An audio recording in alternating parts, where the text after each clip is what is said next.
Olá, pessoal. Hoje é 1º de julho de 2020, quarta-feira, e são 20 horas aqui em São Paulo. E vamos iniciar o webinar do IPJ, fase 2. A semana passada tivemos a primeira fase e hoje será a fase 2. E o dia hoje está extremamente interessante. Bem-vindos todos vocês a esse momento. Teremos hoje 3 palestras interessantes, todas falando sobre um assunto extremamente palpitante na medicina reprodutiva, que são os tratamentos complementares dos tratamentos de reprodução assistida. Vamos falar sobre o apoio psicológico, a importância da psicologia nesses tratamentos. Vamos falar também sobre a nutrição e vamos falar também sobre a acupuntura. São 3 assuntos interessantíssimos. Teremos 4 feras falando sobre esse assunto. Doutora Eliane, doutor Carlos sobre a parte psicológica, doutora Débora Valadão sobre a nutrição e o Renan Jorge sobre a acupuntura. Vou passar a palavra agora para o doutor Rogério Leão, que será o moderador. Eu só vou, no fim, fazer algum comentário, mas no momento eu vou passar para ele comandar esse dia tão importante dessa fase 2 do IPJ. Até mais tarde e boa palestra para vocês todos. Boa noite a todos, sou o Dr. Rogério Leão, sou da equipe do IPJ também, médico ginecologista, especializado em reprodução humana. Vamos começar hoje então, que é um dia muito interessante. Começaremos primeiro falando dos aspectos psicológicos no atendimento dos pacientes que estão tentando engravidar, dos casais inférteis ou das pessoas que estão tentando engravidar. É um assunto muito interessante, muito importante, porque os tratamentos de reprodução assistida são muito estressantes.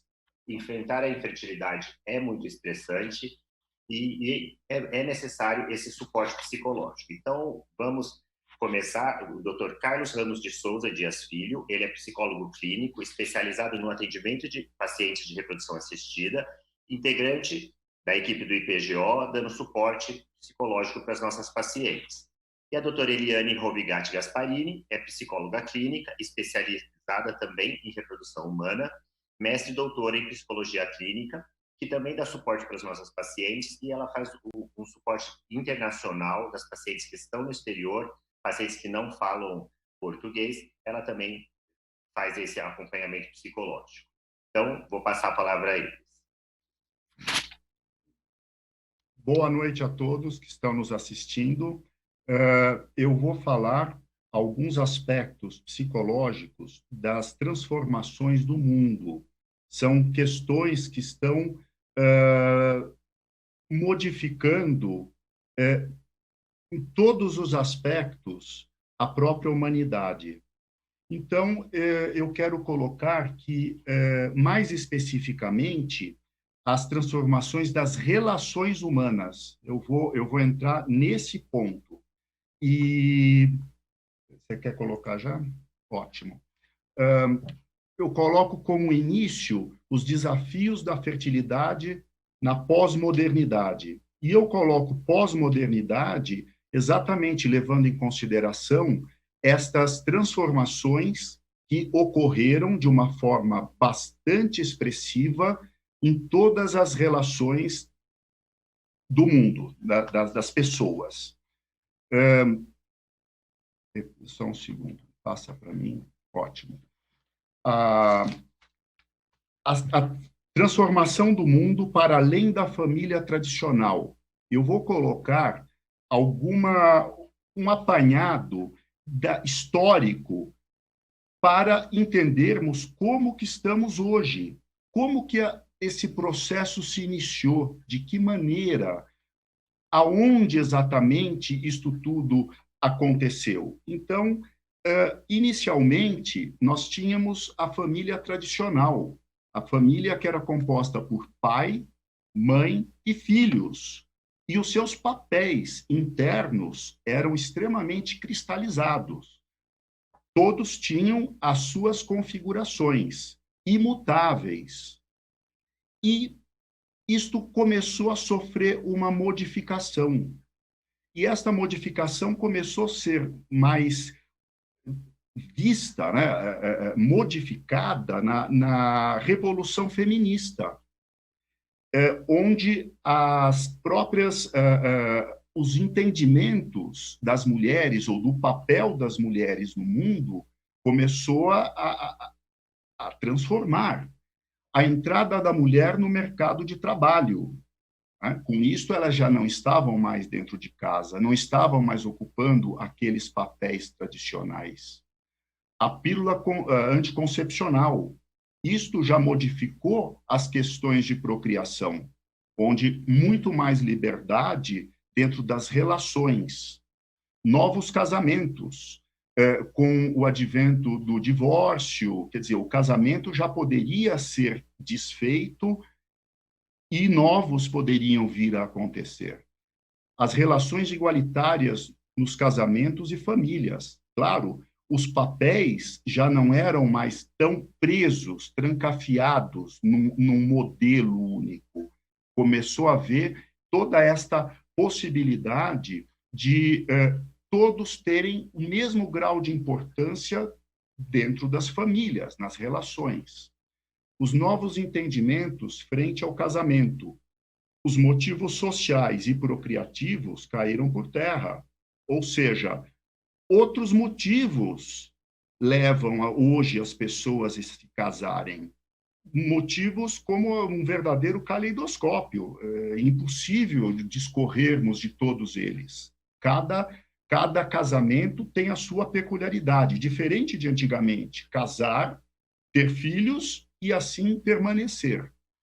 A autonomia individual para existir, escolher e transformar está sendo respeitada pelos direitos humanos. Ou seja, hoje as pessoas podem expressar os seus desejos, as suas vontades, e isto está sendo extremamente aceito, né, pela população, por todos.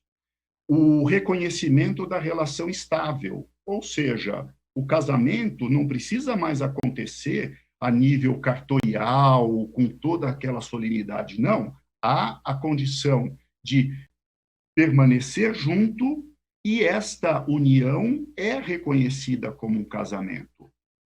E eu estou fazendo um breve resumo, quer dizer, muitos passos, muitas outras questões existem, mas tudo isto leva em que o direito cria novas leis para adaptar o mundo às novas exigências. Então, o ser humano está se transformando as relações, e o direito está percebendo, sensível a tudo isto, e criando, então, um novo suporte de leis para atender esta necessidade nova. Em 1988, a Constituição Federal Brasileira criou o princípio da afetividade.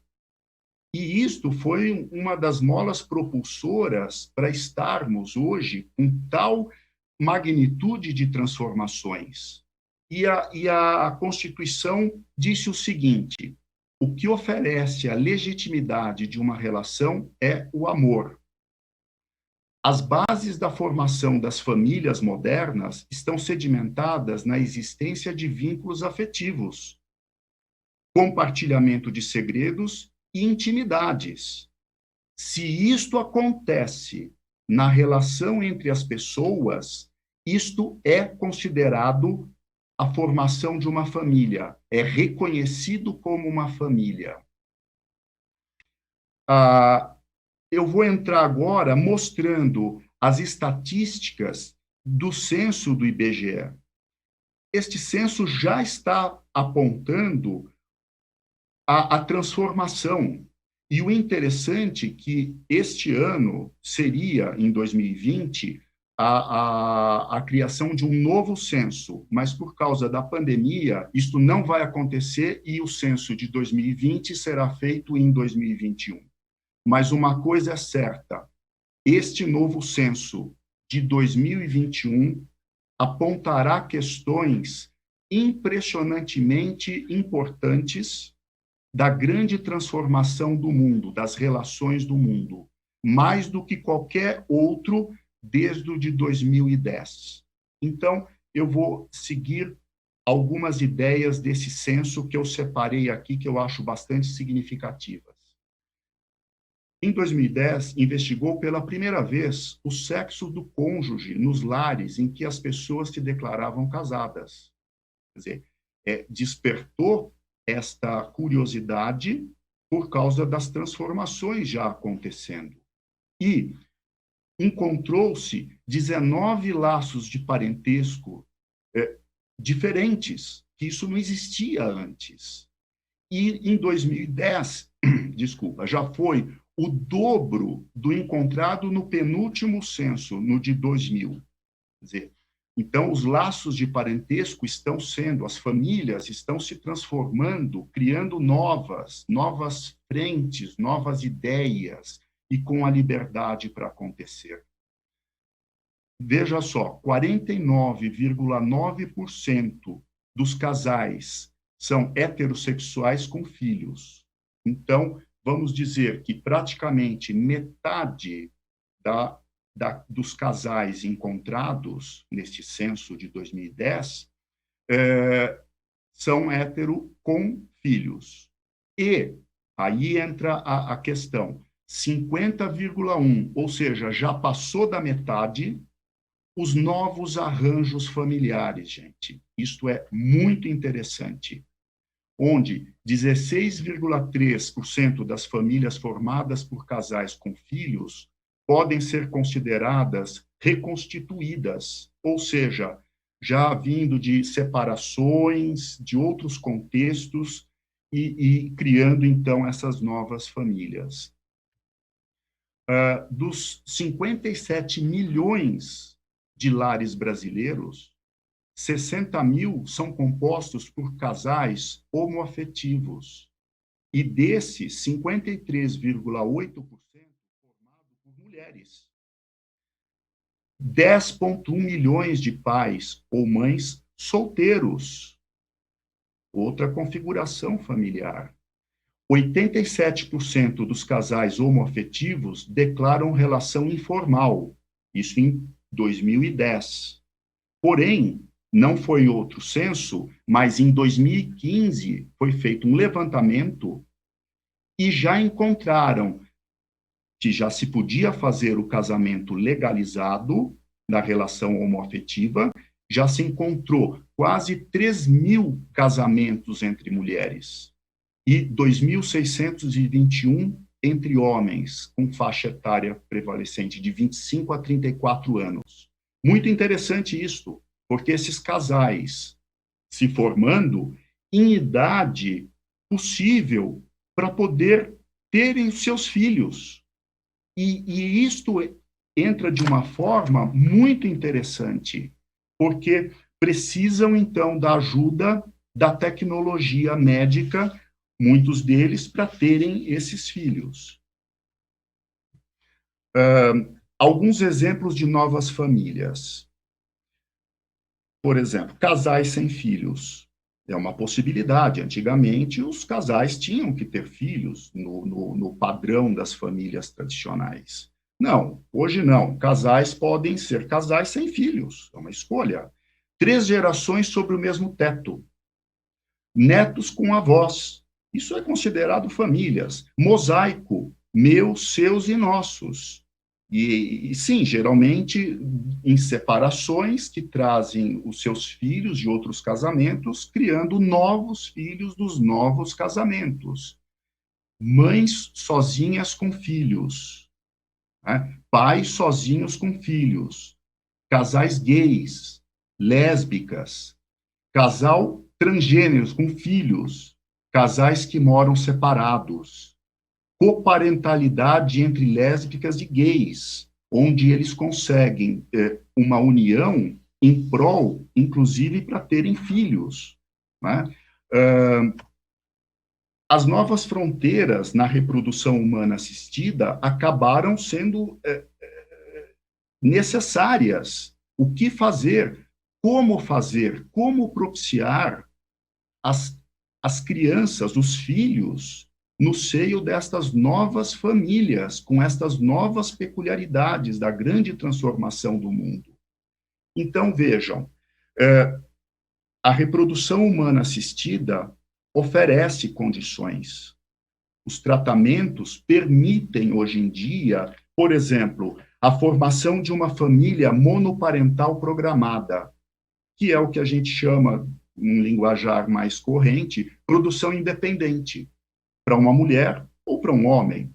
Mas precisam, sim, do trabalho de uma reprodução humana assistida. Como, por exemplo, uma mulher, ela vai precisar do sêmen, então esse sêmen é doado. Um homem vai precisar de um útero e de um óvulo, um útero de substituição e a doação de um óvulo. E sim, eles estão tendo seus filhos, né? Casais homoafetivos que querem filhos, como, por exemplo, 2 mulheres ou 2 homens. E óbvio que para terem a concretização do sonho de filhos, eles vão precisar, sem sombra de dúvida, do trabalho das clínicas de fertilização, né, que estão podendo oferecer um suporte maravilhoso.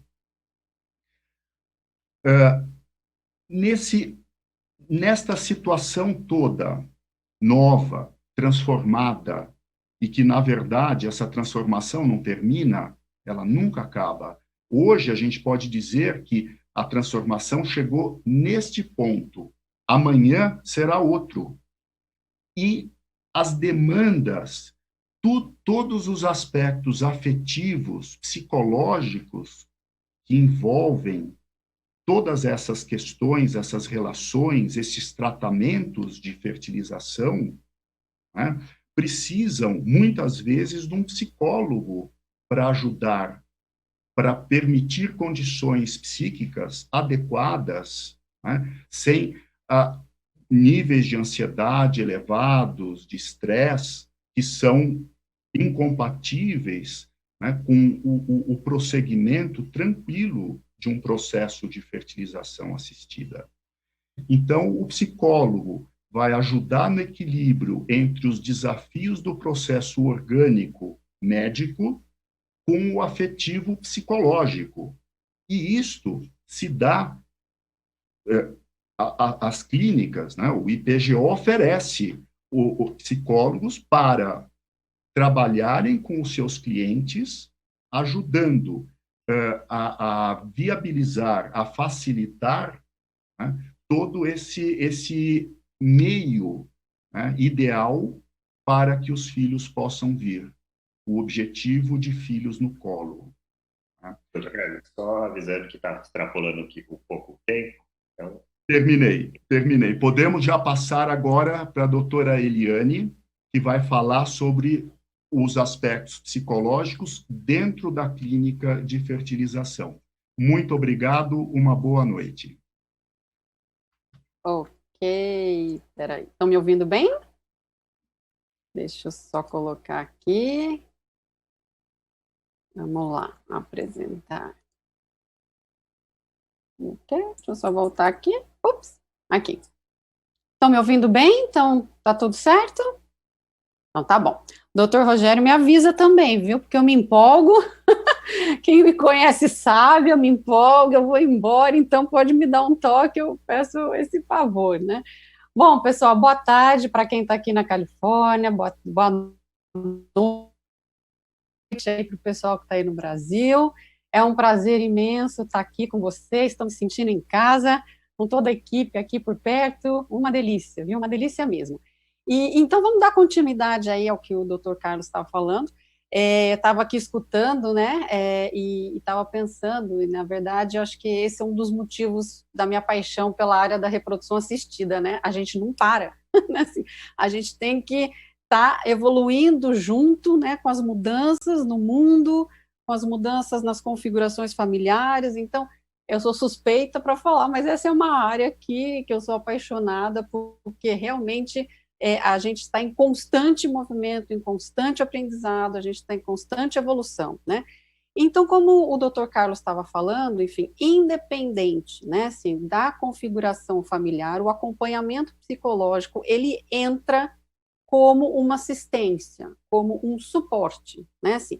E eu adoro essa imagem, eu quis trazer, porque eu acho que tem tudo a ver com esse webinar, né, assim, Por quê? Porque a gente está aqui num grupo, né? A gente está aqui com o médico, com o acupunturista, com a nutrição, com o psicólogo, e o que, que a gente quer, né? Assim, com esse trabalho, o que, que o IPGO quer oferecer com esse trabalho? O suporte, né? Assim, é isso que a gente visa, né? Assim, e todo o suporte para o casal e para o paciente, enfim, para a família, ele é mais do que bem-vindo, né? Assim, ele é necessário. E felizmente, né? Assim, bom, o IPGO já está nesse caminho há muitos anos, né? Felizmente, essa ideia do apoio emocional vem chegando cada vez mais, porque não dá, né? Assim, não dá para o casal e nem precisa, o casal nem precisa passar por todas essas emoções, né? Que é uma montanha russa de emoções, enfim, as ansiedades, os medos, o estresse, enfim, sozinhos, né? Então, você veja, essa ideia e o dia de hoje, eu acho que é fantástico, né? Assim, porque a gente está mostrando que é possível ter esse suporte. E o IPGO está oferecendo um acolhimento, né, assim, para a parte emocional, para a parte nutricional, enfim. Então, é uma assessoria fundamental para o casal, né? Porque hoje em dia a gente tem que pensar nessa medicina e nesse tratamento de forma personalizada, né? De forma integral, né? E não mais como, né, como partes. Eu sempre digo isso, eu sempre dizia isso para minhas pacientes, olha, porque elas já chegam, às vezes, as pacientes já chegam no consultório falando, eu tenho endometriose, ou eu tenho ovário policístico, enfim, eu sei, não me interessa só o diagnóstico, eu quero conhecer a pessoa, né? Porque por trás daquele problema existe uma pessoa, existe um vínculo, existe um casal, existe uma família, existe uma história, né? Assim, então, o suporte, ele é fundamental, né? Assim, e eu acho que essa mesa, esse webinar de hoje trata disso, né? Assim, e é uma coisa que a gente vê que faz toda a diferença, né? Então, veja, como o Dr. Carlos estava falando, qual que é o nosso objetivo, independente da configuração familiar? É ajudar, é dar o suporte emocional, né? E suporte, né? A própria palavra já diz, é sustentar o peso, né? É para ser capaz de aguentar, de resistir, né?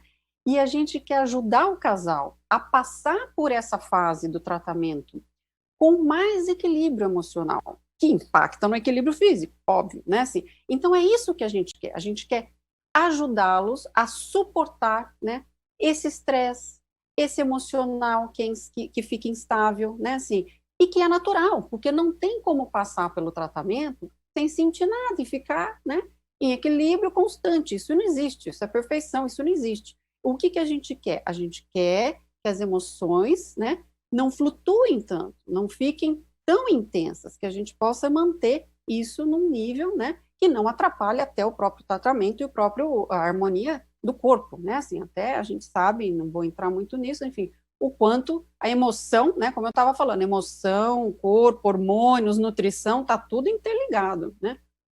Então, veja, e por que hoje, ainda mais, né, assim, a gente vem falando disso, as pesquisas estão aí, vocês estão acompanhando tudo aí também, a saúde mental está entrando em primeiro plano, né, assim, porque a gente ainda está vivendo a pandemia, ou seja, né, assim, imagine o suporte que esses casais vão precisar agora, é ainda mais, né, fundamental e necessário que tenha esse apoio, porque o casal está passando por todo o tratamento, que já é estressante, porque já tem as fantasias, os medos, né? Quem está me acompanhando, o paciente sabe, vou engravidar quando?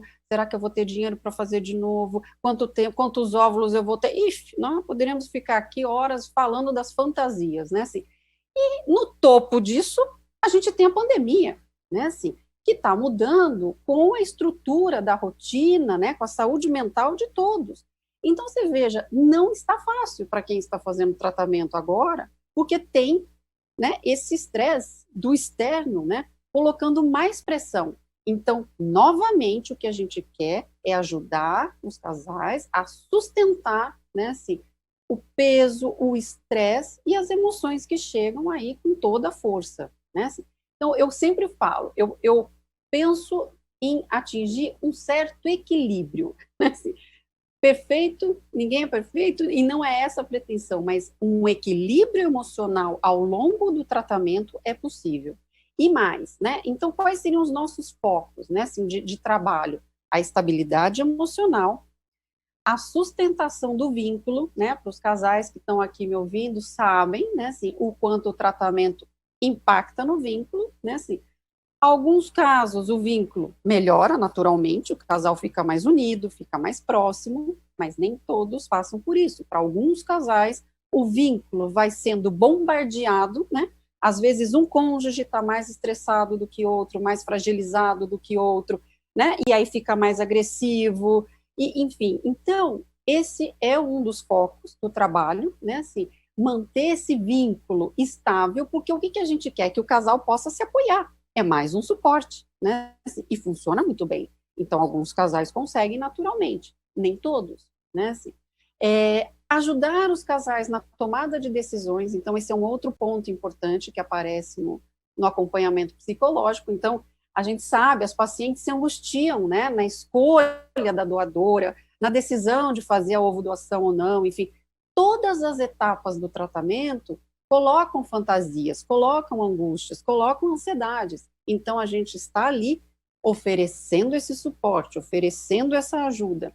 E uma coisa que eu gosto muito de falar é a preparação para a gestação, né? Assim, porque às vezes se tem a impressão de que o psicólogo está ali só, né, apagando o incêndio durante o tratamento. Eu tenho uma visão um pouco mais ampla, né? Assim, por quê? Porque a gente acompanha, então a gente sabe que uma vez com beta positivo, né, e a gente comemora e é ótimo, e uma felicidade toda, não existe um botão de liga e desliga do emocional, né, assim, que o que a gente vê às vezes é aquela alegria, né, daquela semana ali, naqueles dias, mas a tal da chavinha, liga e desliga, não existe. Então aí começam outras angústias e outras ansiedades. Então veja, e que são importantes de serem tratadas para que essa gravidez, principalmente no começo, não receba essa carga de estresse, essa carga de angústia que a gente sabe, né, os médicos estão aí, podem falar melhor do que eu, o impacto que isso tem, né, no equilíbrio hormonal, no equilíbrio físico, enfim. Então, não vou entrar por aí, porque isso é fato, né, assim. Então, você veja, existem vários caminhos de atuação, né, assim, depende de cada caso, isso é personalizado, isso é individualizado, né, assim.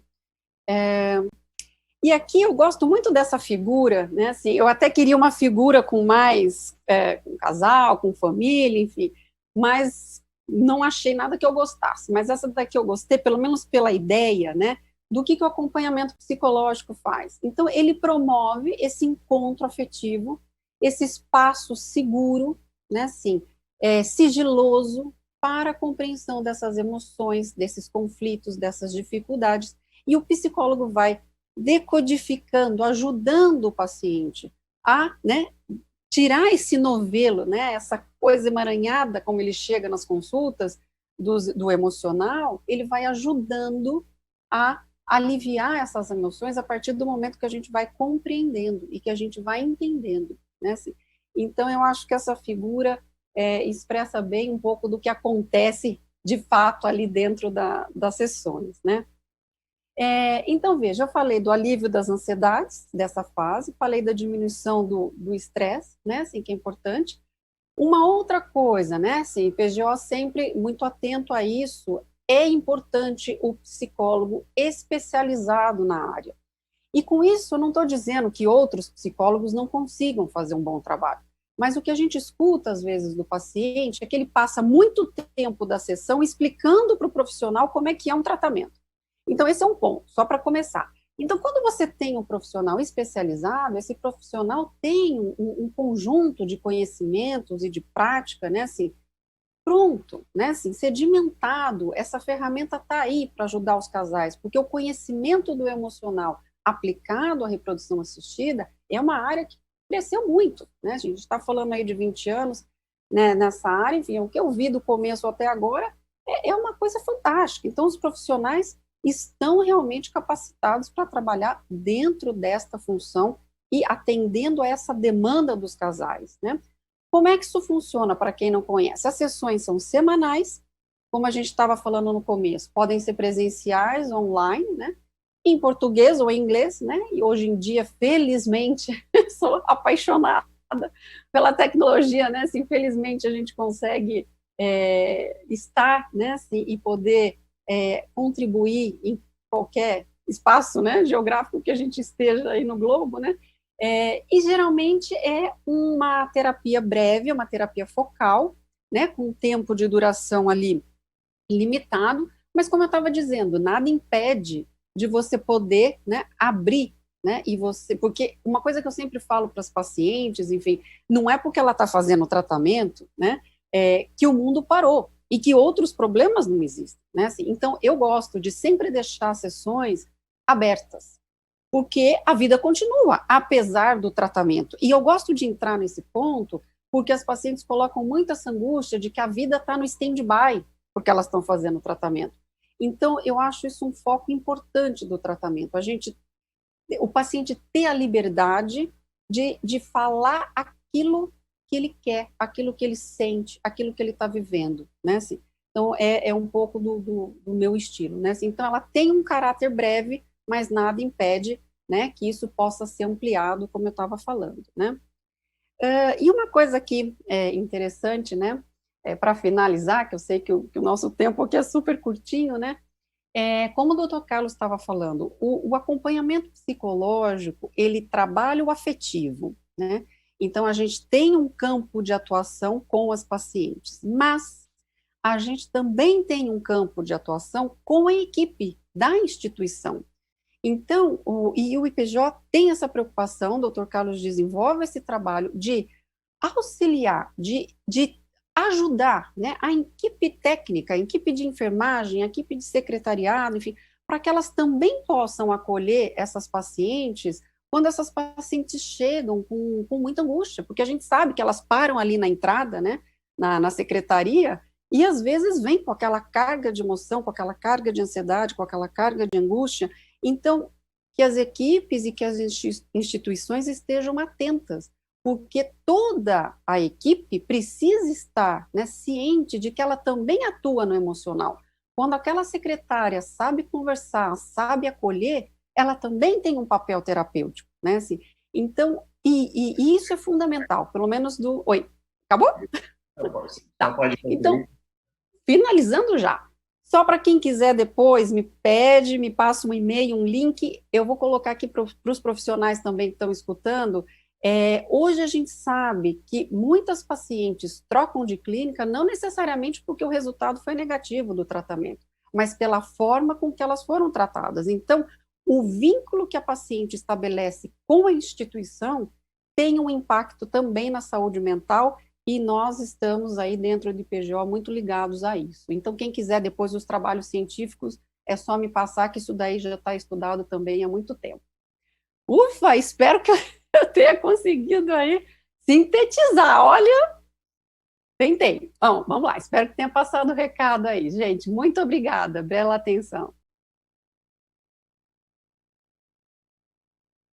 Olá, pessoal. Só introduzindo a Débora antes, né? Obrigado, doutora Eliane e doutor Carlos, excelentes apresentações. Eles vão ficar disponíveis, podem mandar perguntas que no final eles vão responder, tá bom?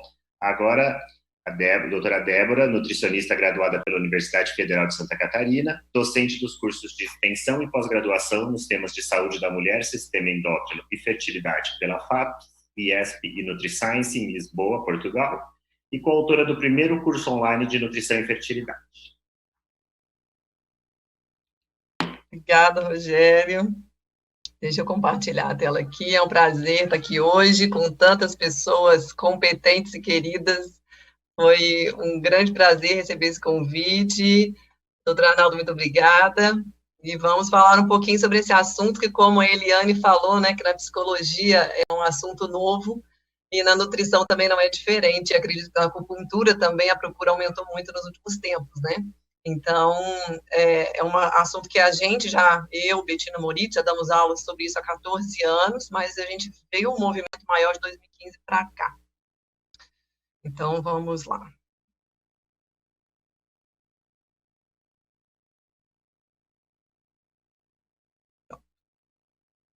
Bem, então a gente vai falar aqui um pouquinho a respeito diretamente da relação, né, do estilo de vida e da nutrição com a reprodução assistida. E tem muitos trabalhos hoje publicados, eu trouxe aqui de forma geral, porque a gente tem trabalhos específicos aí com relação à síndrome do ovário policístico, endometriose, envelhecimento ovariano, e como é um tempo curto, eu tentei trazer de forma geral o que a gente tem hoje já de publicação. E tem algumas informações interessantes, né, essa meta-análise, que é um grande estudo com pessoas que estão nesse processo de concepção, e eles mostraram que, mesmo sabendo que a mudança do estilo de vida e a melhora do peso corporal, por exemplo, podem aumentar as chances de gestação, eles viram que as mulheres que estão prestes a fazer tratamento de reprodução assistida fazem poucas mudanças positivas no estilo de vida.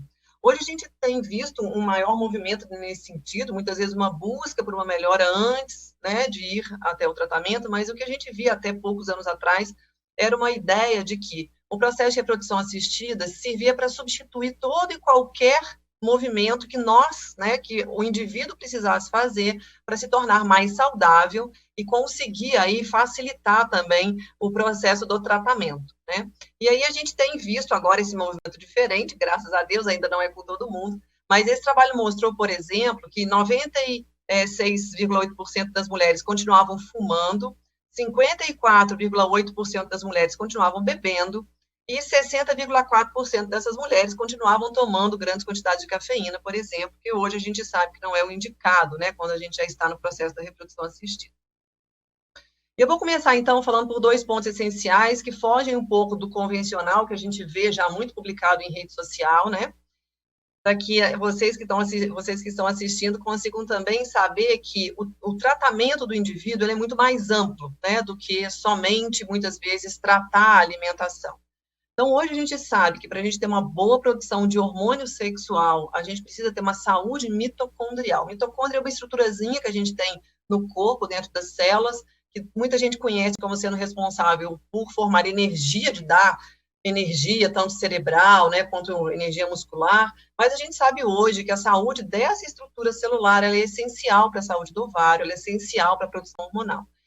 E aí a gente pergunta assim, mas e aí, como é que a gente faz para cuidar, né, dessa estrutura tão importante? Então, a gente tem 3 pontos, a alimentação, quanto menos inflamatória essa alimentação, hoje a gente sabe que isso é um ponto essencial, mas 2 pontos que eu vou falar da dieta depois, que é tomar sol, né, tem trabalhos hoje mostrando que o sol do início da manhã e o sol do final da tarde, eles têm o infravermelho, que é um tipo de radiação que estimula essa mitocôndria. E a gente sabe também que espaçar as refeições, então, quando eu me formei, né, há 16 anos atrás, falava-se que o intervalo máximo entre as refeições deveria ser de 3 horas, né? Todo mundo deveria comer a cada 3 horas. E a gente sabe que não é bem assim. Eu brinco com os pacientes que o intervalo mínimo são 3 horas, né? Porque tem muita gente que belisca demais.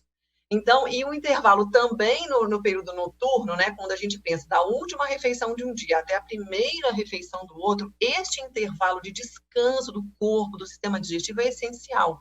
Hoje trabalha-se aí com um padrão de 12 horas de intervalo entre o jantar de um dia e o café da manhã do outro, como sendo um tempo de descanso, né? Muita gente aí chama isso de jejum intermitente, pode variar até o tempo desse jejum, mas se a gente fosse falar numa média fisiológica, essa média seria em torno de 12 horas. E viu-se que esse intervalo que a gente dá, esse jejum, também contribui positivamente para a saúde dessa estrutura que a gente chama de mitocôndria. Um outro ponto importante é a questão do sono, né? A gente sabe que a melatonina, eu vou mostrar uma figura aqui que, obviamente, ninguém precisa decifrá-la, mas é uma figura bem complexa que ela mostra exatamente a ação da melatonina, que é o hormônio do sono, na saúde do ovário. Então, desde a recepção do hormônio, na produção hormonal, mas eu vou focar num ponto importante, que é o efeito antioxidante. A melatonina, ela tem um efeito de diminuir a morte do folículo, digamos assim, né? E diminuir o que a gente chama de atresia folicular.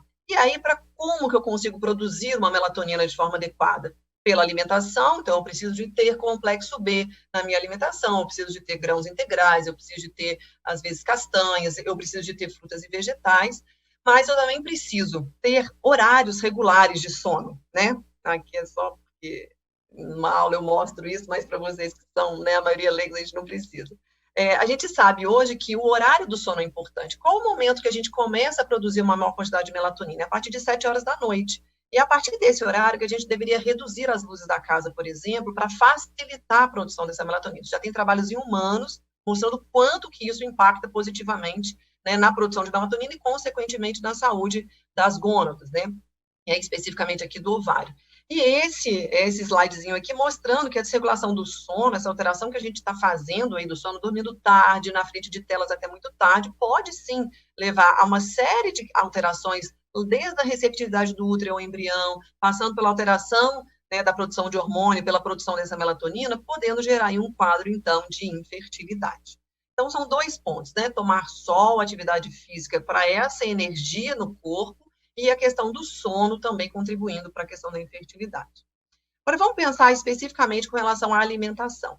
Se a gente fosse pensar de maneira geral, o que pode afetar, né, os trabalhos são bem já contundentes nisso, o que pode afetar a fertilidade? O excesso de consumo de gordura saturada e o excesso de açúcar. Uma vez eu fiz uma live com o Arnaldo, né, Arnaldo? E aí a gente falando a respeito de um modelo. Débora, se você pudesse falar um modelo de alimentação para a fertilidade. Bem, o modelo mais estudado é o modelo da dieta mediterrânea, onde na base estão os cereais integrais, as frutas e os vegetais. Depois a gente tem o consumo das carnes brancas e dos derivados de leite. Por último, a gente teria o consumo de açúcar e carne vermelha, inclusive, né? Então, esse seria um padrão mais estudado, com melhores respostas, assim, quando a gente fala da alimentação de forma geral. É óbvio que isso é individualizado, de acordo com a patologia, mas para vocês terem uma ideia de onde a gente precisa raciocinar, né? E aqui eles mostraram que um padrão de alimentação saudável, deram o exemplo, estilo mediterrâneo, uma alta ingestão de folato, uma alta ingestão de ômega 3, que a gente acha, por exemplo, na sardinha, que é um excelente peixe para a gente consumir, vegetais, o ferro, muita gente, ferro e cálcio são 2 nutrientes, a gente sempre pensa em ácido fólico, né? Mas quando a gente pensa em saúde ovariana, a gente precisa lembrar que ferro e cálcio são 2 nutrientes essenciais para a saúde do ovário. Então, a gente enriquecer essa alimentação com ferro, feijão, né, leguminosas, lentilha, ervilha, carne de frango, a gema do ovo também tem bastante ferro, e também um consumo de peixe, desde que sejam peixes menores, peixes grandes hoje já estão muito contaminados. O controle do peso, né? Então, quando tem um peso mais saudável, isso também favorece. A atividade física, se a pessoa é inativa fisicamente, ela é um fator de risco para a infertilidade. E também aí os fatores, né, que os psicólogos conseguem, né, trabalhar bem, que é a questão da depressão, ansiedade e estresse. Então, tudo isso pode interferir, desde o tempo da concepção, da ovulação espontânea, da qualidade do sêmen, mas também no sucesso dos tratamentos de reprodução assistida. Isso hoje já é bem conhecido. E se a gente pudesse pensar em um fator, né, que a gente deveria olhar tanto para o homem quanto para a mulher, seria a questão do peso. Tem um trabalho de 2015 que mostrou que o peso alterado, ele pode afetar a saúde dos descendentes por mais de uma geração. Então, a minha saúde hoje, e aí especificamente o trabalho foi com relação a peso, pode afetar a saúde do meu neto, né? Então, a importância e a responsabilidade que a gente tem de cuidar desse corpo antes da gestação. O que eles viram? Que a obesidade pode, por exemplo, diminuir a receptividade do endométrio ao embrião, por mais que essa mulher não tenha grandes alterações hormonais, mas só o fato dela ser obesa e ter um aumento de algumas substâncias inflamatórias que a obesidade gera, isso por si só já pode atrapalhar, por exemplo, essa receptividade ou a produção até dos hormônios. Outra coisa que a gente precisa pensar de forma geral, quando a gente pensa em alimentação, são os contaminantes ambientais, né? Esse trabalho aqui é um trabalho que mostrou, com relação a mulheres que iam ser submetidas à FIV, eles avaliaram uma substância, um contaminante ambiental que é encontrado em plástico, então a gente tem que cuidar com relação à embalagem de alimentos, isso não é bobagem. Por que isso não é bobagem mais? Porque quando a gente fala de uma pessoa que vai ter um filho com 23 anos, a gente tem alguns fatores favoráveis, um deles é a idade, e o segundo é o tempo que essa pessoa está exposta a substâncias tóxicas, né? Então ela tem 23 anos de exposição, se ela nasceu na atualidade, né? A minha avó já não teve, foi ser exposta muito depois, né? Mas, quando eu penso mais recentemente, essa pessoa já tem 23. Só que quando essa pessoa deixa para ter filho com 38 anos, ela tem 15 anos a mais de exposição a essas toxinas. Então, são coisas que eu não posso mais deixar de lado, né? Eu não posso dizer que isso é uma bobagem, isso é um detalhe apenas. Hoje a gente consegue ver nitidamente que isso é importante. Brinquedos infantis, aí já é uma coisa diferente, construção civil, tubulação de água, por exemplo, acaba virando um grande problema, a gente não tem como fugir disso. Onde que a gente tem como agir? Nos plásticos, né? Então, embalar, guardar na geladeira embalagem de vidro, né? Preferir alimentos que venham em embalagem de vidro ou que venham em plásticos mais duros, quanto mais duro o plástico, menos ele solta essa substância. Então, eles viram o quê? Que as mulheres que tinham uma maior concentração dessa substância no sangue, elas tinham menores taxas de implantação, gravidez clínica e nascidos vivos, quando submetidos aí à fertilização in vitro, por exemplo. E nos homens também não é diferente. Eles viram que homens que consomem grandes quantidades de frutas e vegetais com muitos pesticidas, eles podem ter uma menor contagem de espermatozoide e uma alteração da motilidade do espermatozoide. Isso já tem mecanismo descrito, né? As hipóteses mais aceitas hoje é que você pode alterar a produção de hormônio, pode alterar o efeito do hormônio, né? Mimetizando o efeito estrogênico, aumenta os radicais livres e aumenta a morte desses espermatozoides aí durante a espermatogênese. Então, homens também precisam estar atentos, né? E quando a gente pensa na implantação, porque às vezes a gente pensa assim, bem, eu vou para uma reprodução assistida, o processo da fertilização, né, da formação do embrião vai ser feito fora, mas eu tenho que ter um útero receptivo, porque isso aí depende da saúde uterina para esse embrião fixar. E hoje a gente já sabe que a vitamina D, por exemplo, ela pode tanto atrapalhar a produção de progesterona, o que poderia impactar negativamente na receptividade desse endométrio, como ela faz uma série de modulações no endométrio, desde a modulação de bactérias, da modulação de inflamação, da modulação dessa conexão aí do embrião com o endométrio. Então, a gente precisa ter níveis adequados de vitamina D. Como é que a gente consegue isso? Obviamente, ou se expondo ao sol ou tomando vitamina, repondo aquilo que o exame nos mostra que é necessário. E aí tem gente que pergunta assim, Débora, mas eu vou ter que tomar isso para o resto da vida? Eu falo, bem, quando a gente não resolver viver igual índio, né, eu sempre brinco, talvez a gente tenha que fazer esse uso mais constante, porque o índio tem entre 40 e 60 de vitamina D sérica, né, e quando a gente pega as pessoas urbanizadas, a gente encontra facilmente aí menor do que 30, menor do que 25, menor do que 20. Isso tem total relação com a nossa forma de viver, né. Um outro ponto importante é o ômega 3, a gente sabe que hoje a gente consome muito óleo refinado, a gente consome muita carne vermelha, tudo isso é fonte de ômega 6, e a gente precisaria contrabalançar isso um pouco com o ômega 3, né? Tanto a gente tem fontes vegetais, como a linhaça, por exemplo, mas a gente também tem alguns peixes, como eu citei lá atrás, a sardinha, que são boas fontes. O que o ômega 3 faz? Ele também melhora a receptividade desse endométrio. E isso não é só nas mulheres, tá? No homem também o ômega 3 tem um efeito positivo. Vou falar daqui a pouco. E um outro ponto aqui que a gente precisa apontar é com relação ao DNA. A alteração de DNA, de fragmentação de DNA, no homem, ela pode ser determinante no sucesso desse tratamento. Esse trabalho aqui foi um trabalho muito legal, onde eles pegaram casais que iam para a injeção intracitoplasmática e eles pegaram 29 casais e submeteram ao primeiro tratamento. Desses 29 casais, somente 2 gestaram e os 2 perderam. Antes de ir para o segundo tratamento, eles trataram somente os homens e eles deram 1 grama de vitamina E com 1 grama de vitamina C durante 2 meses. E o que eles viram? Que no segundo tratamento, após o tratamento somente dos homens, 14 casais gestaram e 14 levaram essa gestação adiante. Nesse caso aqui, nos 29 casais, o homem tinha uma alteração de fragmentação de DNA. Então, esse outro trabalho aqui mostrou que hoje a gente já tem dados que fornecem uma indicação clínica para avaliação dessa fragmentação de DNA do espermatozoide antes da FIV ou da injeção intracitoplasmática. É uma razão para investigar mais a associação entre danos ao DNA e a perda da gestação mesmo nesses tratamentos. E tem como a gente tratar isso nutricionalmente. Isso que para mim é o mais interessante. São 2 coisas que a nutrição atua melhor. É na motilidade e na fragmentação de DNA. E aqui, onde eu falei com relação ao ômega 3, né, o homem também se beneficia de uma dieta com menos ômega 6, menos fritura, menos óleo refinado, menos carne vermelha e um pouco mais de ômega 3. Então, eles viram que em homens que iam também para a FIV, a melhora da concentração de um dos componentes ômega 3, que é o DHA, foi associado com uma alta qualidade espermática e um estado melhor da fertilidade masculina, tá? E olha que interessante, a gente precisa tratar o homem 3 meses antes. Por quê? Porque o espermatozoide, quando ele está se formando, quando ele está maturando, ele se fecha, a gente fala, com aproximadamente 30 dias, e nos 60 últimos dias ele amadurece, ele apenas amadurece. A gente tem pouca ação nas últimas semanas aí desses 3 meses, quando a gente pensa em espermatozoide, para melhorar a fragmentação de DNA, por exemplo. Então, quando a gente pega um homem que tem uma alteração de fragmentação de DNA, e também quando tem uma alteração de motilidade, todos os trabalhos mostram que a gente precisa tratar esse homem 3 meses antes, assim como a mulher, né? Eu brinco que acabou o machismo, né? com relação ao tratamento de só olhar a mulher e não olhar o homem. Graças a Deus, eu estou falando aqui dentro de um grupo que investiga tudo, né? E isso, hoje no Brasil, ainda é uma raridade, infelizmente. Mas é um grupo que a gente sabe que olha para todos os pontos para otimizar o resultado dessa FIV, né? E aqui o consumo do álcool. Também eu vejo que muitos casais não levam isso em consideração. Eles viram que casais que bebiam mais de 4 drinks por semana cada um tinham 21% menos chance de nascidos vivos em relação a casais que bebiam menos de 4 drinks por semana. E eles viram que quanto mais eu consumo álcool nas 2 semanas antes do procedimento, pior é o resultado.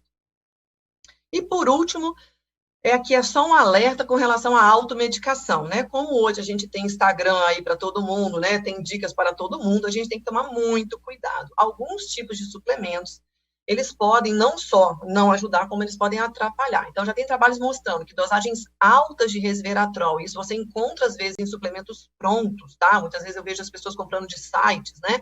Sem uma orientação adequada, eles viram que suplementação em doses altas, de 200 miligramas por dia, acaba sendo uma dose maior, até o dia da transferência, pode atrapalhar um pouquinho essa decidualização em algumas mulheres. Então, essa avaliação ela tem que ser individual. Eu não posso dizer que resveratrol, por exemplo, é bom para todo mundo, né? Então, eu tenho que tomar muito cuidado com a suplementação. Excesso de ômega 3, a mesma coisa. Excesso de ômega 3 também dificulta a implantação, né? Excesso de vitaminas antioxidantes também pode dificultar a implantação. Então, a gente precisa ter essa saúde nutricional, recuperar o peso, dormir melhor, fazer atividade física, tomar mais sol, regular os níveis, mas não fazer automedicação, tá certo?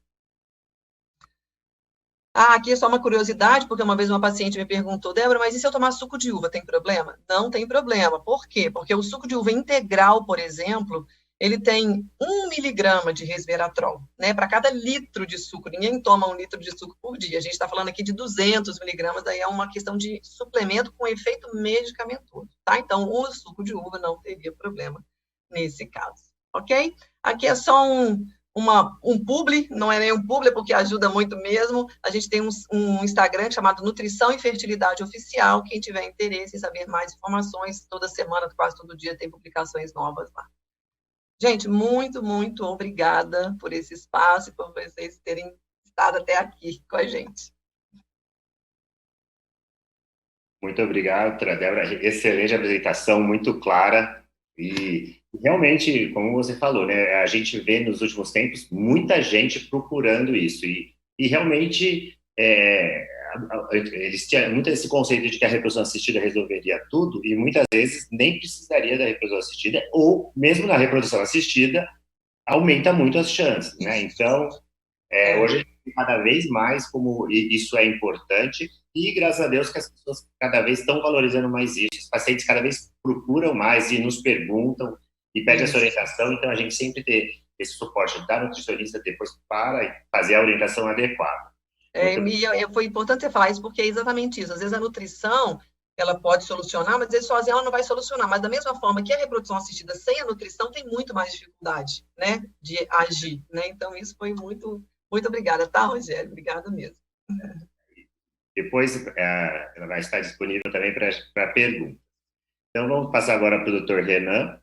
Ele é médico acupunturista, especialista em fertilidade e dor, com especialização em acupunturiatria pelo Hospital do HC da USP, curso internacional em acupuntura pelo Hospital Taipei em Taiwan, pós-graduação em medicina antroposófica pela ABMA e cursando pós-graduação de atuação em dor pelo Instituto de Ortopedia e Traumatologia do HC da USP, membro do Colégio Médico Brasileiro de Acupuntura e Acupunturiatria.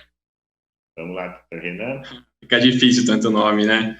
É complicado os nomes, mas boa noite a todos, boa noite ao convite, agradeço o convite, Arnaldo, boa noite, Rogério, obrigado pela apresentação, parabéns pela aula a todos que apresentaram agora, e, bom, eu vou falar hoje sobre a acupuntura e a infertilidade, né? A acupuntura que vem crescendo na área da reprodução assistida e, teoricamente, nova, e tem ajudado muitos pacientes. Então, deixa eu abrir aqui a apresentação.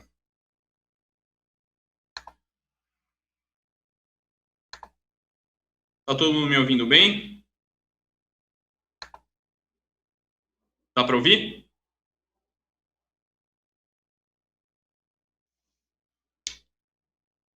Então, vamos lá. Bom, não daria para falar de acupuntura se eu não falasse de medicina tradicional chinesa. E, bom, a acupuntura faz parte de todo um contexto da MTC, a medicina tradicional chinesa. E a MTC, ela já existe há 4.500 anos, e ela é utilizada até os dias de hoje. Ela trouxe grandes utilidades para a medicina atual, tanto que em 2010 ela foi reconhecida pela Unesco como um patrimônio imaterial cultural da humanidade. E a medicina tradicional chinesa, ela tem um entendimento em que compreende o ser humano como parte de todo o ambiente ao seu redor, e não algo separado, individualizado do ambiente, né? Então, é a partir desse conceito, que de antigamente até os dias de hoje, que são feitos diagnósticos pela medicina tradicional chinesa, pela observação dessa relação e como as alterações tanto do ambiente externo e interno poderiam causar alguma doença e como também poderiam ser tratadas essas doenças. Tá. E a acupuntura ela também é só um dos 5 pilares da medicina tradicional chinesa. Tá? A medicina tradicional chinesa engloba 5 principais pilares, que são as atividades físicas, as práticas meditativas, a acupuntura, a dietoterapia e a fitoterapia, que são os medicamentos que consistem em base de ervas, minerais, até animais, que são usados, mas quando já há algum adoecimento, uma enfermidade um pouco mais aprofundada, tá? E hoje, isso aqui especificamente, a gente vai falar acupuntura. Porém, o tratamento é sempre individualizado e vai englobar todos os pilares em uma consulta. Bom, e o que é acupuntura? A acupuntura vem do latim de acus, agulha, e puntura, de punção. Então, é um método preventivo e terapêutico pela introdução de agulhas extremamente finas em pontos específicos do nosso corpo, tá? Pontos que estão relacionados com nossos meridianos. Então, na medicina tradicional chinesa, acredita que a gente tem canais de energia, né, que são esses meridianos, que transitam por todo o nosso corpo e estão intimamente ligados aos nossos órgãos. Então, a escolha de cada ponto se dá de acordo com a síndrome que é diagnosticada, visando sempre restabelecer um equilíbrio do corpo pela liberação de substâncias neuromoduladoras do nosso próprio organismo. Então, é algo totalmente endógeno. E para que serve a acupuntura no tratamento da infertilidade?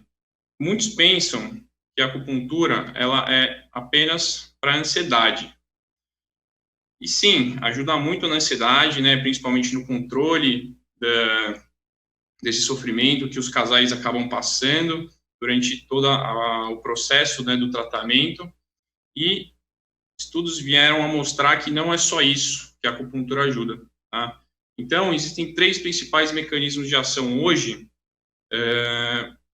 da acupuntura na infertilidade. Então, nós temos, primeiro, o aumento do fluxo sanguíneo para úteros e ovários. Então, a gente aumentando esse fluxo, a gente vai aumentar o aporte de oxigênio, nutrientes, substâncias antioxidantes, melhorar o fluxo de drenagem de toxinas.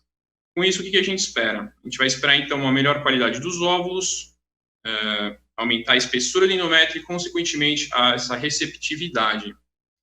Temos também, segundo mecanismo de ação, a modulação e a regulação do sistema neuroendócrino. Então, existe uma atuação sobre o eixo hipotálamo, hipófise ovariano, que acaba por regular esses hormônios femininos. Assim, regula o ciclo menstrual, melhora a ovulação e vai melhorar a fertilidade por consequência. E, por último, a redução do estresse, ansiedade e depressão, pois a gente sabe que a acupuntura vai liberar neurotransmissores que atuam no sistema nervoso central, vai promover relaxamento, sensação de bem-estar e uma melhor resposta ao estresse biológico. E a grande maioria das pessoas pensam que a fertilidade é só da mulher. Não é, é sempre do casal, né? Em termos de acometimento de infertilidade, a causa é sempre 40% do homem e 40% da mulher, e 20% de ambos do casal. Ou seja, o homem também tem que fazer parte do processo de tratamento, não só da acupuntura, como da parte alimentar, parte de terapia psicológica, e tudo que foi falado nas palestras anteriores. E é exatamente por causa disso que foram feitos estudos também de acupuntura na infertilidade do homem, certo? Então, esses estudos vieram a mostrar um aumento do número de espermatozoides móveis em pacientes com oligospermia severa e azospermia. Outro estudo mostrou um aumento do fluxo de sangue para as artérias testiculares. E existem diversos outros estudos que também comprovam essa melhoria. E essa melhoria é que a acupuntura melhora os parâmetros do espermograma pelo aumento desse fluxo sanguíneo pelas artérias testiculares. Bom, e a gente também vou trazer alguns dados aqui, e a gente sabe hoje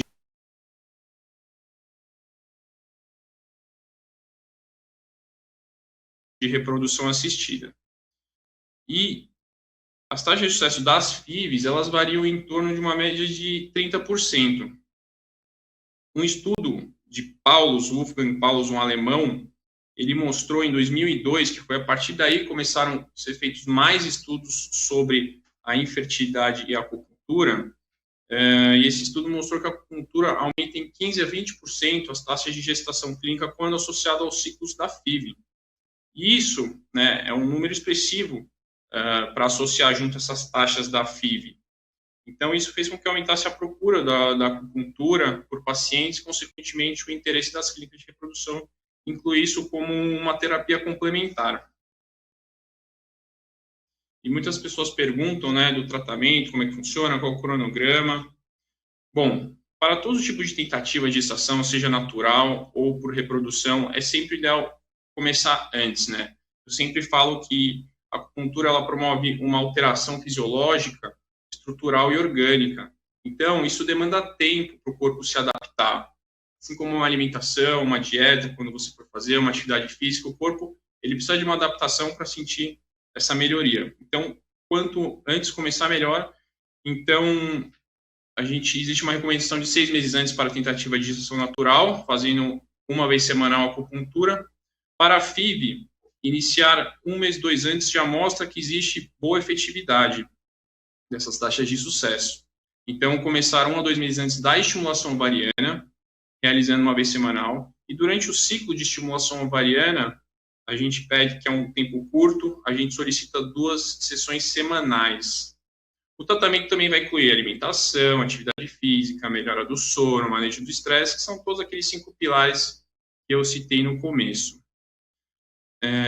Além de todas essas sessões, a gente tem mais uma, que, no caso, é a principal, que é a dia da transferência de embriões. Segundo os primeiros trabalhos científicos, é o dia mais importante. O primeiro estudo, que eu falei, de 2002, de Wolfgang Paulus, mostrou esse aumento das taxas de gravidez ao se realizar a acupuntura nas clínicas de reprodução, antes e imediatamente após a transferência. Então, a gente só fazendo essa sessão, sem as outras sessões anteriores ao procedimento. Então, esse autor encontrou um aumento das taxas de gravidez de 26% para 42% contra o grupo controle, tá certo? E o que é o protocolo de Paulus, então? Como eu falei, citei agora há pouco, é uma sessão 25 minutos antes da transferência no dia da transferência, tá? E a segunda sessão é logo após. Porém, devido à correria, agenda de médico, muitos pacientes não conseguem fazer no dia da transferência. Então, foi feito outros estudos com esse protocolo de Paulus modificado, que consiste em uma sessão 1 a 2 dias antes e a segunda sessão 2 a 3 dias após, que mostram excelentes resultados também. Bom, após a transferência e vier o teste de gravidez positivo, a gente recomenda fazer a acupuntura uma vez por semana, por 12 semanas de gestação, visando manter o fluxo de sangue para o útero continuar, né, manter esse aporte sanguíneo, para diminuir a ansiedade, visando reduzir o risco de ameaça de abortamento, que pode acometer até 20% de todas as gestações no primeiro trimestre. Além de controlar outros sintomas, a acupuntura a gente sabe que é muito bom para dores, para enjoos, tá, o edema nas pernas, que pode vir a acontecer acontecer nas gestantes. E falar um pouquinho sobre a medicina tradicional chinesa, né? Eu falei um pouco da história da MTC, dos seus pilares, dos seus mecanismos de ação, do cronograma de tratamento, e faltou falar só um pouquinho do conceito da infertilidade pela MTC. Depois eu vou explicar o porquê que eu vou falar disso. Mas então, é um pouquinho complicado para quem não conhece, mas é extremamente importante para quem faz a prática. Então, pela medicina chinesa, o rim, o fígado e o baço estão diretamente relacionados com a fisiologia da mulher. Então, com a menstruação, com a reprodução, com a gestação, o parto e a lactação. Então, qualquer mau funcionamento desses órgãos pode gerar alteração desses ciclos, que, consequentemente, pode afetar a fertilidade da mulher. E a gente sabe que existem 5 principais síndromes que causam infertilidade: a deficiência do rim, deficiência do sangue, estagnação do Qi do fígado, estagnação de sangue e acúmulo de mucosidade. Eu vou falar brevemente, só para não ficar muito confuso, mas é só para a gente ter um entendimento de como a medicina tradicional chinesa vê essa questão. Então, o rim, ele armazena essa essência, que é o Jing, e quando a idade avança, esse Jing acaba diminuindo, que é a nossa essência, e gera infertilidade natural, que é percebida como a piora da qualidade e da diminuição de óvulos e espermatozoides na mulher e no homem. O sangue ele nutre os nossos órgãos pela medicina tradicional chinesa. Então, sem sangue a gente não vai ter um útero nutrido. Então, um exemplo disso é caso de anemia por um aumento de fluxo menstrual anormal, que pode gerar infertilidade. Fígado é responsável por armazenar o sangue, controlar o livre fluxo desse sangue. Ele é responsável pela menstruação na mulher. Então, na maioria das vezes, na infertilidade, o fígado vai ser um órgão acometido que a gente vai tratar, visar o tratamento. E quadros assim são casos de mioma, endometriose, que podem gerar infertilidade e são os principais motivos. Temos também o acúmulo de mucosidade, que está muito relacionado com a deficiência do baço. O baço ele é responsável pela transformação e o transporte de alimentos. Então, se a gente tem uma alimentação errada, uma alimentação inflamatória, assim como a Débora falou, isso pode acometer o baço, e causas disso na medicina ocidental é a obesidade, a hidrossalpinge, certo? E por que eu falo disso, né? Por que é importante falar dessas síndromes? Porque o tratamento que a gente vai usar, a escolha dos pontos, é baseado nessas síndromes. Então, a gente precisa entender o diagnóstico e precisa dominar a técnica também para poder estar aplicando a acupuntura. E, por fim, só um resuminho básico da nossa busca, nossos objetivos do tratamento da acupuntura na infertilidade, que são melhorar a qualidade dos óvulos, aumentar a espessura do endométrio, melhorar a receptividade do endométrio, regular os ciclos hormonais, melhorar a qualidade, quantidade e morfologia dos espermatozoides e controlar a ansiedade do casal. Melhorando uma ou mais dessas, com certeza a gente vai melhorar essas taxas de sucesso das gestações quando associado à acupuntura e a MTC, ao ciclo de reprodução assistida. Certo? Então, é basicamente isso que eu gostaria de falar. Gostaria de falar também que para os pacientes que têm medo de acupuntura, existem outras técnicas para se fazer acupuntura, né? Existe a ventosa, a moxa, laser, aurículo. Então, para quem tem medo de agulha, por mais que seja praticamente indolor, existem outras técnicas, tá? Não tem como fugir e vai agregar, assim como as outras terapias complementares, para melhores das taxas, tá? A acupuntura, ela se tornou uma especialidade médica reconhecida pelo AMB, a Associação Médica Brasileira, desde 1995. Então, é algo bastante estudado, que demanda bastante tempo para a sua formação. Então, sempre que for procurar algum especialista, procura um especialista, procura conhecer a pessoa, saiba se ela tem alguma atuação nessa área de infertilidade, que acredito que terá melhores resultados. Então é isso. Keep calm e faça acupuntura. Obrigado. Muito obrigado, Renan. Outra apresentação muito interessante.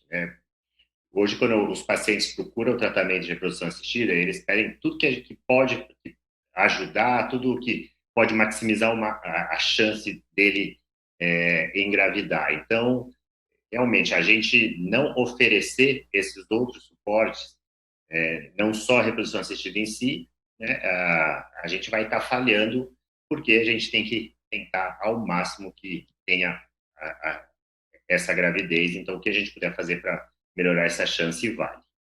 Vamos então para algumas perguntas. Temos aqui uma pergunta, a Sara Pinheiro, ela faz um comentário e uma pergunta para a Débora. Antes, ela faz um comentário que nós médicos e nutricionistas precisamos pegar mais duro com os homens, porque elas têm que ficar falando em casa, mas os médicos pegam muito leve com eles na consulta.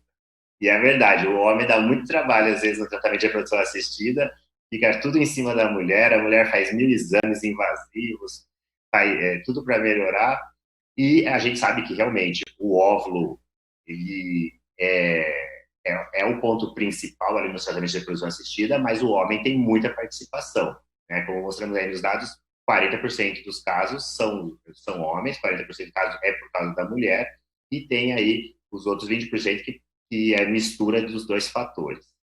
E daí ela pergunta para a Débora qual o tempo mínimo para melhorar com a mudança de estilo de vida e alimentar, principalmente em relação aos óvulos. Óvulos. Então, só para fazer um parênteses, Sara, a minha parte eu faço, tá? Porque eu sou brava pra caramba. Então, assim, eu já pego o exame na consulta da mulher, não pode ir sem levar exame do homem também, mesmo que ele não esteja na consulta. Eu já peguei o telefone e já liguei uma vez e falei, olha, meu filho, sem você, esse filho não sai. Mas, com relação aos ovos, enquanto que o homem, a gente fala de 3 meses, e para o homem 3 meses realmente é suficiente, para a mulher, o ideal seria 1 ano. Porque é lá quando o óvulo começa realmente a ser trabalhado, o folículo começa a ser trabalhado no ovário, e 3 meses antes, obviamente, a gente intensifica, mas se a gente fosse pensar no tempo ideal seria 1 ano para a mulher e 3 meses para o homem. Para o homem, até a doutora Débora já tinha explicado, né, que foi porque o espermatozoide tem esse tempo, né, pelo menos aí no mínimo 60 dias para que ele está desenvolvendo. O óvulo, muita mulher tem o conceito de que só o crescimento do folículo antral até nascer, né? Então, seriam os últimos 15 dias, seriam só esses efeitos. Só que principalmente entre 2 e 3 meses, são já os folículos já começaram a ser recrutados. E, na verdade, começou mais 6 meses atrás, né? Tanto, por exemplo, uma paciente que faz uma quimioterapia, que a gente sabe que afeta os folículos, a gente tem que, no mínimo, esperar 6 meses antes que você pense em usar esses óvulos. Uhum. Agora, algumas coisas do alteração comportamental e perda de peso, que a gente já vê rápido, por exemplo, em relação à ovulação, né? Isso a gente, não qualidade daí dos óvulos, mas paciente que não ovula, a gente vê paciente obesa que perde ali 10, 15% do peso, a gente já consegue ver, né, nitidamente essa mudança de padrão. Sim, a alimentação, ela tem principalmente as mulheres com síndrome do ovário policístico, né, quando elas têm esse ciclo anovulatório, a gente vê um impacto rápido e direto, né, tem trabalhos hoje mostrando que se perder 5% do peso, a gente aumenta muito a chance do ciclo voltar a ser ovulatório, né, então, são movimentos que essa pessoa precisa fazer, que normalmente não são, né, não é nem tanta coisa assim, que já tem resultado já melhora muito o resultado. E aproveitando também, a Ana está perguntando se o jejum intermitente pode colaborar com o tratamento de reprodução assistida. Então, é bom eu até fazer um parênteses, porque o Renan falou da questão da medicina chinesa, e o que eu faço? Hoje eu tenho aqui em Juiz de Fora uma pessoa que é acupunturista, que é a minha acupunturista, inclusive, que entende de dietoterapia chinesa, e eu discuto com ela os casos, né? Porque eu acho que isso é muito legal, né? Tem mulheres que deveriam diminuir um pouco o cru, tem mulheres que deveriam aumentar um pouco tal tipo de alimento, e isso a gente sabe que essa visão da medicina chinesa interfere muito. Então, quando a gente pensa em jejum, a medicina chinesa fala, né? Um período muito prolongado sem refeição também não é indicado, né? Energeticamente falando. No entanto, o que a gente vê hoje são as pessoas ou não fazendo nada, então comendo 10, 11 horas da noite, meia-noite, voltando a comer às 6 horas da manhã, ou fazendo 16, 18, 24 horas de jejum 3 vezes por semana, aquela loucura. Então, quando a gente pensa, se a gente fosse pensar num jejum fisiológico, que era o que era antigamente, né? As pessoas dormiam por volta de 8 horas da noite, paravam de comer às 6 horas da tarde, voltavam a se alimentar às 5, 6 horas da manhã. As sociedades primitivas, elas tinham esse padrão, né, de rotina. Então, se a gente fosse pensar num padrão fisiológico, o nosso corpo está acostumado, seriam 12 horas. Mais do que isso, são casos muito específicos, para mim, muito bem avaliados. Mas menos de 10 horas de intervalo também é muito pouco. Você faz com que o corpo trabalhe demais, né? E uma coisa importante, que talvez eu não tenha falado lá, é que hoje os trabalhos de crononutrição estão mostrando que o momento da última refeição também é essencial, que as medicinas complementares também já diziam. Então, comer a última refeição, até, por exemplo, 8 horas da noite, é mais interessante do que fazer uma refeição às 10 e ficar até 10 da manhã sem comer. Então, jantar mais cedo também é uma característica que melhora a sincronização desse ritmo circadiano. Falando um pouco da apresentação, doutora Eliane e doutor Carlos, e também do Renan, que eles falaram muito disso, né, como o estresse, diminuir a ansiedade, tudo isso pode melhorar os tratamentos. E é uma coisa que realmente, falando do ponto de vista médico, isso pode realmente interferir no resultado. Os hormônios que controlam o ciclo menstrual, os hormônios que controlam a ovulação, são controlados pelo hipotálamo, que faz parte do sistema límbico, né, que é o sistema que controla as emoções. Então, qualquer alteração no sistema límbico altera a secreção dos hormônios pelo hipotálamo e, com isso, vai realmente atrapalhar todo o ciclo menstrual, pode alterar a ovulação da paciente. Então, do ponto de vista da fertilidade, pode realmente afetar. E uma coisa que sempre teve a dúvida, mas e como vai fazer o tratamento de reprodução assistida? Porque a gente está fornecendo todos os hormônios, está fazendo todas as suplementações, o estresse poderia ou não interferir? E o que a gente vê em congressos mais recente é que isso interfere também. Já vi estudo até falando que interfere na qualidade do óvulo. Porque o sistema imune, né, controla muito a parte da reprodução. Ele é muito essencial para a parte da reprodução. E tudo isso interfere muito no sistema imune. A parte psicológica, a parte nutricional também. Então, tudo isso, por esse efeito também indireto no sistema imune, secreção de cortisol, que também interfere, pode interferir na qualidade do óvulo. Então, até em qualidade do óvulo pode interferir realmente. Por isso também, a importância desse acompanhamento também, para a paciente estar bem, diminuir o estresse, porque o tratamento é muito estressante. A gente vê a paciente de reprodução assistida, não é infrequente ela chorar na consulta, às vezes no meio do tratamento. Quando tem uma falha, então, do tratamento, aquilo é um sofrimento muito grande, né, que ela tem. Então, realmente, esse suporte é essencial, né? E uma coisa que eu queria perguntar para a doutora Eliane e para o doutor Carlos, em relação a pacientes receptoras. A paciente vai ser receptora de óvulo, ela tem muita resistência inicialmente de aceitar a ideia de ser receptora de óvulos, né? Porque não é o que ela pensava. Ela estava pensando em engravidar com o seu próprio óvulo, com alguém que vai ter suas características, que vai ter todo o seu material genético, embora hoje a gente já vê estudos que a pessoa que vai ser a receptora também interfere por fatores epigenéticos, né, que a gente vai ter um outro webinar que a gente vai falar sobre isso.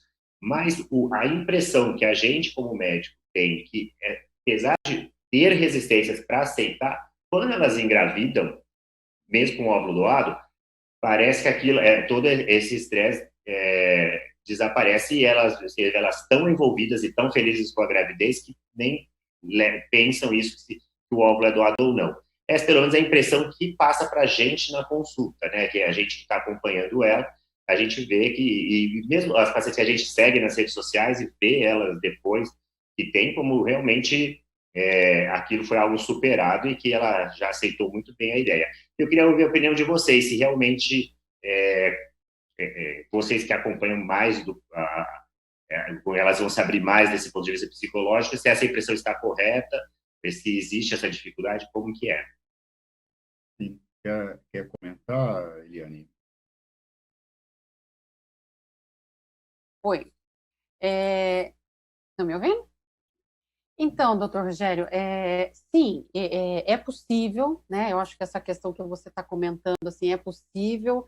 Já acompanhei vários casos, imagino que o doutor Carlos também, das pacientes que usam a ovodoação, recebem, enfim, e vivem a experiência de uma forma muito gratificante, e realmente, ao longo do processo da maternidade, isso vai realmente perdendo o impacto maior que tinha no início, né? Assim, agora, a gente não pode colocar essa premissa 100% dos casos, né? Existe a necessidade desse olhar cuidadoso para que essas angústias, né, que elas manifestam muito dentro do consultório, né? Os medos, as fantasias, olha, parece de tudo, né? Assim, isso realmente precisa ser trabalhado, porque se não for trabalhado, vai interferir nesse processo do vínculo com o bebê, né? Assim, então, sim, é possível. Mas que bom, né, assim, que os médicos estão atentos a isso e se perceberem, né, assim, que existe a necessidade e que pode ser bom esse suporte psicológico, ele ajuda e muito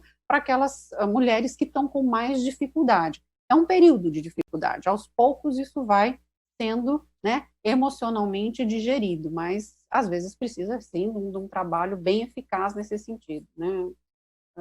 Carlos, deixa eu passar aqui, o que você acha? Sim. O impacto nestas mulheres, a decepção, a princípio, é devastadora mesmo, quando se percebe que os próprios óvulos não serão possíveis, né? E a quebra é muito grande, a quebra psíquica, trazendo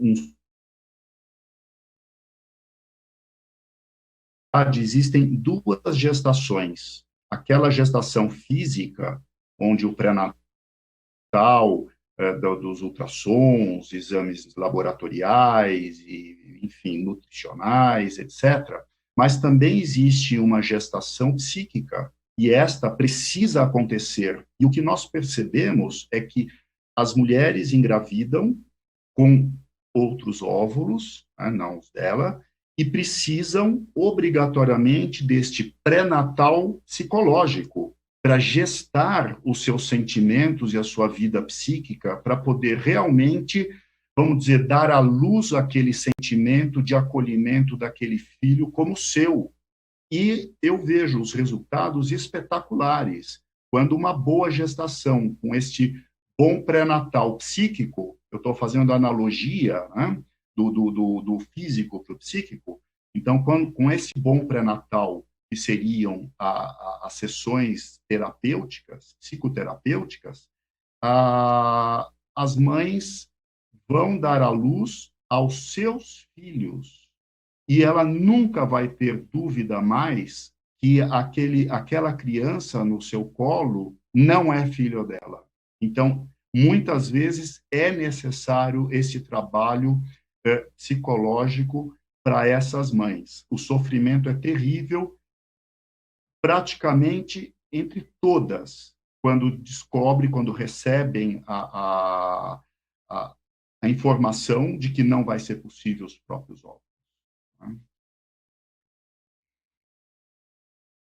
Realmente é muito importante mesmo esse acompanhamento psicológico.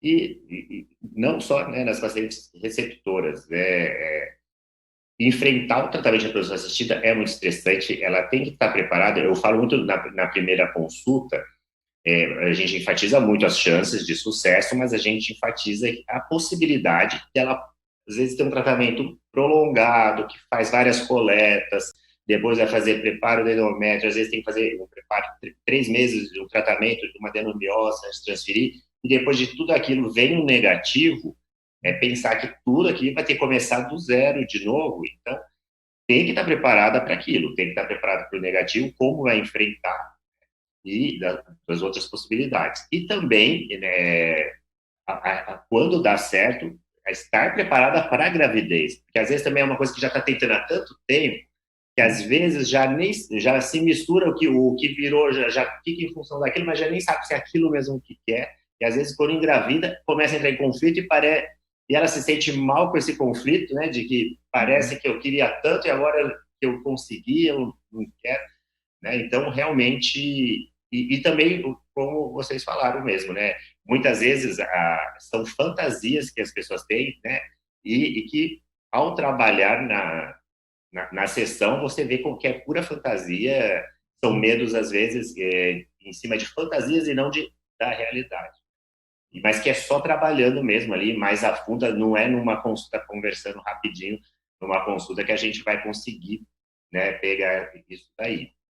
Uma última pergunta aqui, que o Carlos Mendes perguntou quais os pontos principais no tratamento de infertilidade. Acho que ele está perguntando no modo geral. Só respondendo, né, o tratamento de infertilidade, primeira coisa é a mudança de estilo de vida. Então, toda consulta de infertilidade, a primeira coisa, a gente vai falar sobre hábitos.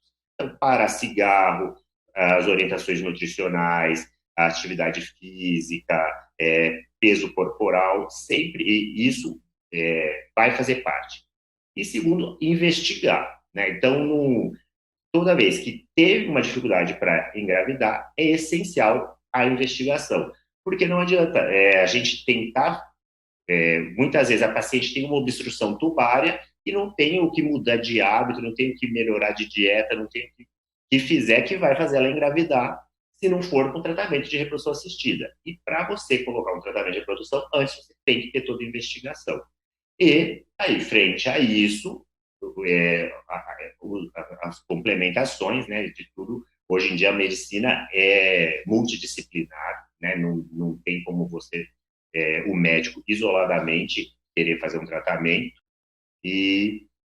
mas os pontos principais é isso. Do tratamento de fertilidade, primeiro é investigar sempre o estilo de vida vai interferir, e daí você propor um tratamento que seja realmente de acordo com a... Não sei se o doutor Arnaldo quer fazer algum comentário.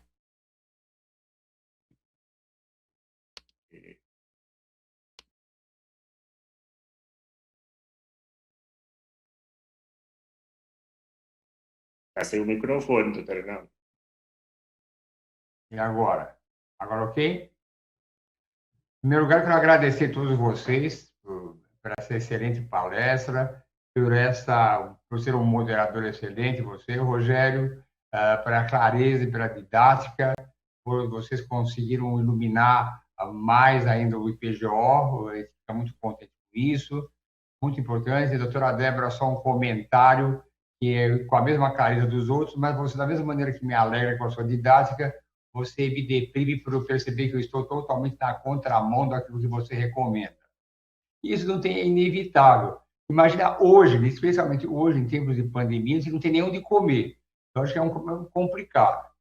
E hoje, em especial, não sei se houve mesmo uma greve do Rappi e do iFood, então não tinha nem como pedir comida. Então, fui para o hospital passar visita, tinha que dar um paciente, fui no refeitório do hospital, no conforto, e para ver o que tinha. E sabe o que tinha? Nada. Porque eu consegui abrir a geladeira, então meu almoço foi uma fatia de pão, um pedaço de queijo, uma gelatina e um mousse de maracujá. Essa é a minha refeição. Agora, eu chego em casa e eu acho que o melhor que eu faço é fazer o regime intermitente e nem comer nada mesmo. Já emendo tudo e faço um jejum praticamente de 24 horas. Mas é que eu vou fazer, é o que eu tenho para hoje. Aliás, a frase é o que tem para hoje, é o que a gente mais fala hoje em dia.